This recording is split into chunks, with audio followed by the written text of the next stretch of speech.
नमस्कार. मी निवृत्ती विजय जाधव, विश्वस्त उपाध्यक्ष अखिल मसोबा उत्सव मंडई ट्रस्ट पुणे. माझे सहकारी ट्रस्टचे अध्यक्ष राहुल सूर्यवंशी. सालाबाद प्रमाणे साजरा होणारा मसोबा उत्सव 22 जुलै ते 26 जुलैच्या दरम्यान आपण मंडई मसोबा मंदिर येथे मोठ्या दिमागदार सोहळ्यामध्ये संपन्न करतोय. या उत्सवामध्ये 5ही दिवस आपण वेगवेगळ्या पद्धतीने हा उत्सव साजरा करतोय. मग ते सामाजिक असेल, सांस्कृतिक असेल, धार्मिक असेल, विधायक असेल आणि पारंपरिक असेल, अशा सर्व क्रायटेरियामध्ये आपण हा उत्सव साजरा करतोय.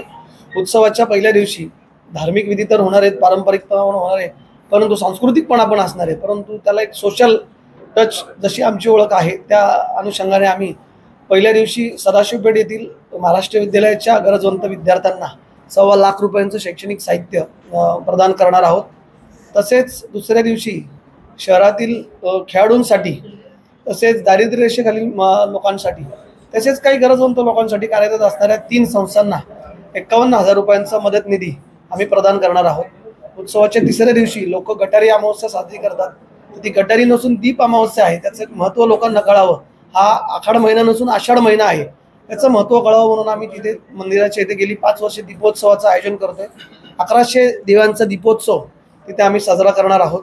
उत्सवाच्या चौथ्या दिवशी शहरातील पिंपरी चिंचवड शहरातील दिव्यांग प्रतिष्ठान संस्था जी आहे ती अंध मुलांसाठी कार्यरत आहे, दिव्यांग लोकांसाठी कार्यरत आहे. तसेच एक नरेगावामधील काही एक संस्था आहे ती, आणि अजून एक तिसरी संस्था, अशा 3 संस्था मिळून 51,000 रुपयांचा आम्ही मदत निधी या 3 संस्थांना प्रदान करणार आहोत.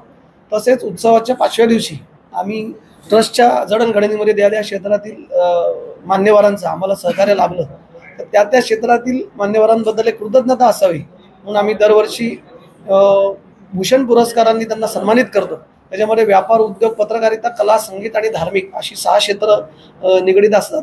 तसेच ज्या व्यक्तींनी काही उल्लेखनीय कार्य केलेलं असेल तर त्यांना आम्ही विशेष सन्मानित करत असतो. तसंच यावर्षी व्यापार क्षेत्रासाठी आम्ही चितळे उद्योग समूहाचे संजयजी चितळे यांना सन्मानित करतोय. तसेच उद्योग क्षेत्रासाठी RD डेव्हलपर्स, बांधकाम व्यावसायिकमध्ये पुणे शहरामध्ये ज्यांचं अग्रस्थानी नाव आहे ते भिंतडे उद्योग समूहाचे निलेश भिंतडे यांना आम्ही इथे सन्मानित करत आहोत. तसेच पत्रकारितेसाठी आजका आनंदचे संपादक, ज्येष्ठ पत्रकार, ज्येष्ठ संपादक आनंदजी अग्रवाल, संगीत क्षेत्रासाठी भारतरत्न भीमसेनजी जोशी यांचे चिरंजीव श्रीनिवास भीमसेनजी जोशी यांना आम्ही संगीत क्षेत्रातला पुरस्कार यावर्षी प्रदान करतोय. धार्मिक क्षेत्रासाठी आळंदी देवस्थानचे प्रमुख विश्वस्त योगी निरंजन नाथजी यांना आम्ही सन्मानित करतोय.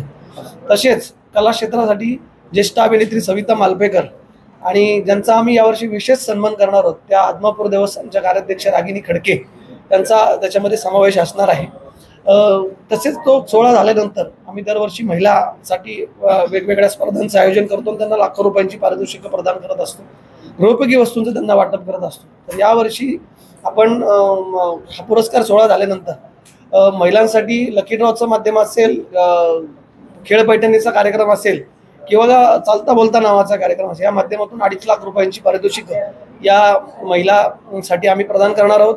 या 5 दिवसांमध्ये महाराष्ट्रातील अनेक मंत्री असतील, अनेक उद्योजक असतील, पुणे शहरातली व्यापारी असतील, अनेक कला क्षेत्रातील काही मान्यवर असतील, हे सर्व मान्यवर या संपूर्ण सोहळ्याला उपस्थित राहणार आहेत. आपल्या सर्वांच्या माध्यमातून मी विनंती करतो की आपणही सर्वांनी या सोहळ्याला आवर्जून उपस्थित राहावं आणि आपला आणि आमच्या ट्रस्टचा आनंद द्विगुणित करावा. धन्यवाद.